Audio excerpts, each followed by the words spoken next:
എണ്ണം വെട്ടിക്കുറച്ചും സമയക്രമം പാലിക്കാതെയും മുസരീസ് പൈതൃക പദ്ധതിയുടെ ബോട്ട് സർവീസ്. എറണാകുളം, തൃശൂർ ജില്ലകളിലെ പൈതൃക കേന്ദ്രങ്ങളെ ഉൾപ്പെടുത്തിയുള്ള വിനോദസഞ്ചാര പദ്ധതിയുടെ നിലനിൽപ്പ് അനിശ്ചിതത്വത്തിലാണ്.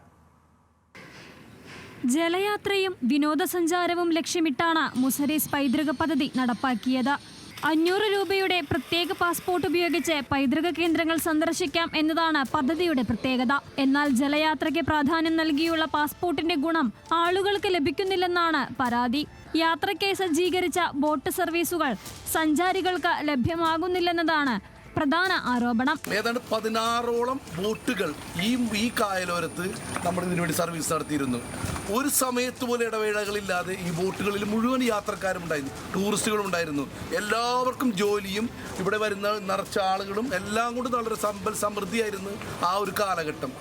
ഓരോരോ ബോട്ടുകൾ കട്ടപ്പുറത്ത് കയറി ഇന്ന് 14 ബോട്ടും കട്ടപ്പുറത്താണ്. 500 രൂപ കൊടുത്ത പാസ്പോർട്ട് എടുത്തു കഴിഞ്ഞാൽ ആരുടെ ഇവിടെ പോകാൻ പാസ്പോർട്ട് എടുത്തിട്ട് നേരെ കാണലേക്ക് കാണുന്നത് ഈ 2 ബോട്ടിൽ പോകാനാണ് ഈ പാസ്പോർട്ടൊക്കെ എടുത്ത് വെറുതെ ജനങ്ങളെ കബളിപ്പിക്കാല്ലാതെ എന്തിട്ടാണ് പറയുന്നത്. കോട്ടപ്പുറം ആംഫി തിയേറ്ററിൽ നിന്നും ആരംഭിച്ച് പൈതൃക പദ്ധതി പ്രദേശങ്ങൾ ചുറ്റിക്കറങ്ങി തിരിച്ചെത്തുന്ന 16 ബോട്ട് സർവീസുകളാണ് തുടക്കത്തിൽ ക്രമീകരിച്ചിരുന്നത്. അഴീക്കോട് അഴിമുഖം വരെയുള്ള ബോട്ട് സവാരിയും പദ്ധതിയുടെ ഭാഗമായി നടപ്പാക്കിയിരുന്നു. എന്നാൽ സർവീസുകളുടെ എണ്ണം 16-ൽ നിന്ന് 2ആയി കുറഞ്ഞതോടെ പദ്ധതി പ്രദേശങ്ങൾ സന്ദർശിക്കാനെത്തുന്നവർ നിരാശരായി മടങ്ങേണ്ടി വരുന്ന സ്ഥിതിയാണ്. ന്യൂസ് മലയാളം, തൃശൂർ.